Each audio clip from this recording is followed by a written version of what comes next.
গরুর মাংস এবং খাসির মাংসকে আরো মজার এবং সুন্দর করে রান্না করার জন্য আজকে দেখাবো পারফেক্ট একটি গরম মশলার রেসিপি। আজকে আপনার সাথে শেয়ার করব শাহী গরম মশলার রেসিপি। আসসালামু আলাইকুম এভরিওয়ান, আশা করি আপনারা সবাই ভালো আছেন। আমি আল্লাহর অশেষ রহমতে আলহামদুলিল্লাহ ভালো আছি। মশলা এরকম একটা জিনিস যা খাবারের ধরনটাই পাল্টে দেয়, তাই সুন্দর রান্নার জন্য তৈরি হয় পারফেক্ট একটি মশলা। আমি সবগুলো মশলা এখন সাজিয়ে নিয়েছি। এখন সবগুলো মশলা পরিমাণ মতো দিয়ে তৈরি করে নেব। এখানে দিয়ে দিচ্ছি 50 গ্রাম ধনিয়া,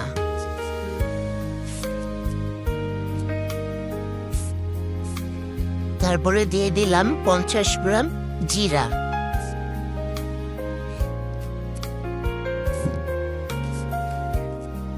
নিয়ে নিচ্ছি 25 গ্রাম সাদা এলাচ এবং 15 গ্রাম কালো এলাচ, 10 গ্রাম সাদা গোলমরিচ, কালো গোলমরিচ নিচ্ছি 20 গ্রাম।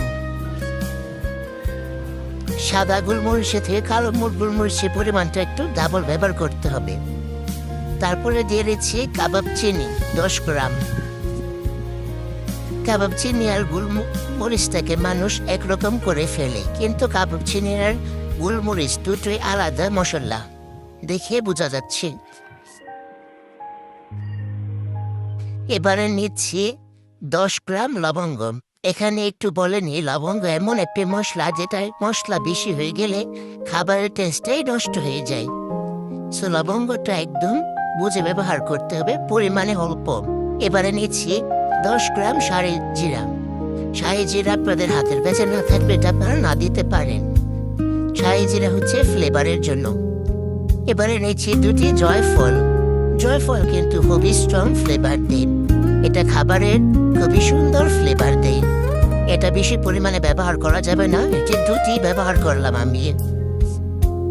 এবারে নিচ্ছি 6টি স্টার মশলা, যেটাকে তারা মশলাও বলা হয়। এটা খাবারের টেস্ট অনেক স্ট্রং করে এবং ফ্লেভারটাকে সুন্দর করে। এবারে দিচ্ছি 10 গ্রাম জয়ত্রী।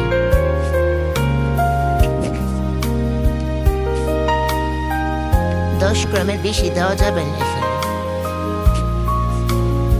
এবারে নিচ্ছি 15 গ্রাম তেজপাতা। আচ্ছা, তেজপাতাটা কিন্তু আপনারা বেশি পরিমাণে ব্যবহার করতে পারেন। আমি বেশি পরিমাণে দিলাম না, কারণ আমি রান্না করার সময় তেজপাতা দিই, তার কারণে বেশি দিই। এছাড়াও তেজপাতাগুলো ফ্লেভারের জন্য ব্যবহার করা হয়, এতে কোনো স্পাইস নেই। তারপরে দিচ্ছি 25 গ্রাম দারচিনি। যারা মশলাটাকে প্রচুর স্পাইসি করতে পারছেন তারা দারচিনির পরিমাণটা একটু বাড়িয়ে দিতে পারেন। ভেঙে টুকরো করে দিচ্ছি যাতে মশলাটাকে ভেজে নেওয়ার সময় বাছতে সুবিধা হয় এবং ব্লেন্ড করার সময় তাড়াতাড়ি ব্লেন্ড হয়ে যায়। সবশেষে নিয়ে নিচ্ছে এখানে 25 গ্রামের মতো শুকনো মরিচ।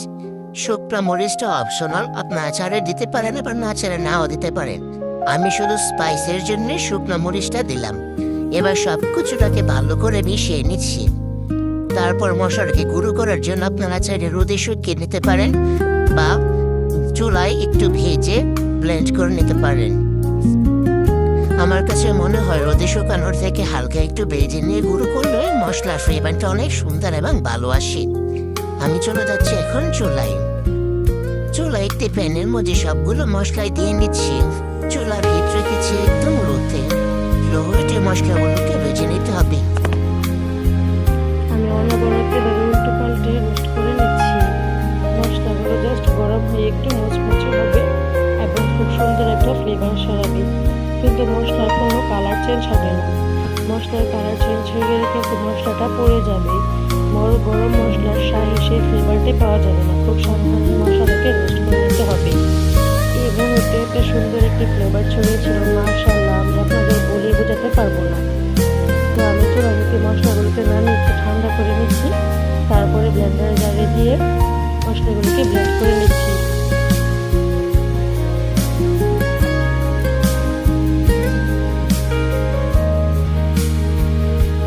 মশলাগুলোকে কিন্তু ঠান্ডা করে বাছতে হবে। তাহলে মুচমুচ হবে মশলাগুলো। আমি থেমে থেমে ব্লেন্ডারটাকে 5 থেকে 6 বার চালিয়ে মশলাগুলোকে গুঁড়ো করে নিয়েছি। প্রায় 3 বার ব্লেন্ড করার পরে দেখুন মশলাগুলোর অবস্থা এরকম। অতিরিক্ত প্রেসার দিয়ে ব্লেন্ড করা যাবে না। যদি অতিরিক্ত প্রেসার দেওয়া হয় তাহলে ব্লেন্ডার জারের ক্ষতি হতে পারে। তারপর আমি আবার ব্লেন্ড করে নিয়ে এলাম। 5-6 বার ব্লেন্ড করার পর মশলাগুলোর অবস্থা এখন এরকম। দেখতে পাচ্ছেন সম্পূর্ণভাবে গুঁড়ো হয়ে গেছে। এরপর যে আপনারা মশলাগুলোকে সংরক্ষণ করার জন্য একটু চেলে নেবেন, যাতে বড় বড় টুকরোগুলো বেরিয়ে আসে। আমি চেলে নিচ্ছি এখানে। এই যে দেখতে পাচ্ছেন এখানে মশলার কিছু বড় বড় দানা রয়ে গেছে। এগুলোকে আমি আবারও ব্লেন্ড করে নেব। তারপর একেবারে মিহি পাউডার হয়ে যাবে। এত সুন্দর একটি ফ্লেভার ছিল যা বলার বাইরে। এই মশলাটা আপনারা যে রান্নাতে ব্যবহার করলে জাস্ট শাহি শাহি একটা ফ্লেভার আসবে। এইভাবে মশলাগুলোকে কাঁচের জারে এয়ারটাইট ঝাড়ে সংরক্ষণ করতে পারবেন বছরেরও বেশি। বছরের পর্যন্ত থাকেন, এর আগে ব্যবহার করে শেষ হয়ে যায়।